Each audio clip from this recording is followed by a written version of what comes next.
and I have that front headlock position, he's still gonna be on my leg, okay, if I'm not setting up one of these chokes.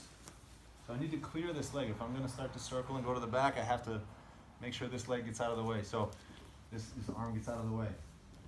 So I'm gonna go hips down, right? Hips to the floor, stretching my leg back, making sure my hips are as heavy as possible, and then I'm gonna block this arm. What I like to do, you can bring this arm across. I honestly don't have as much success with that, and I feel like it's a lot more effort to bring this arm across to switch my hips. Usually what I do is I just block this arm, kind of a C-cup grip here, and then I just start to walk backwards, because I know that arm is already out of my way. Okay, so he sprawls, or he shoots, I sprawl, get my hips down as low as possible, and then I just C-cup on that arm, and pushing the head down, and I start to circle that direction. Okay, and then I've cleared that hand. Once I've cleared that hand, I can just come over the top and set up my seatbelt grip. Okay, so here, shoot, hips down,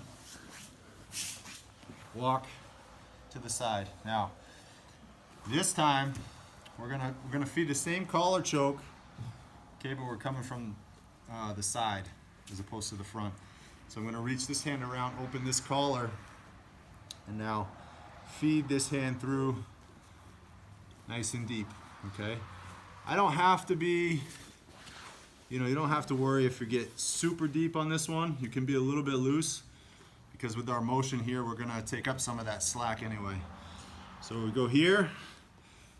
For this, we're gonna do the clock choke. There's a bunch of variations of what you can do with your left hand. So I could just grab the wrist, come inside the pants here, could drop my hand over the top of the head. Doesn't really matter. The whole point is just isolating and pinning and controlling their body so they can't turn back into me. Okay, so feed that hand through. Now, for the finish, what I want is a correct body position. Right, so what I see a lot of people do in the beginning is they kind of stay with their hips turned towards the floor. Okay, they stay in this position down like this, and they try to move, and it's just not, it doesn't really create that pressure. What you got to do is open your hips, okay? So I got to kind of actually come up on my toes and make them carry my entire body weight. All right? And when I open my hips, it automatically turns my arm into the correct position. Okay, whereas if I'm here, it alleviates all that tension in my arm.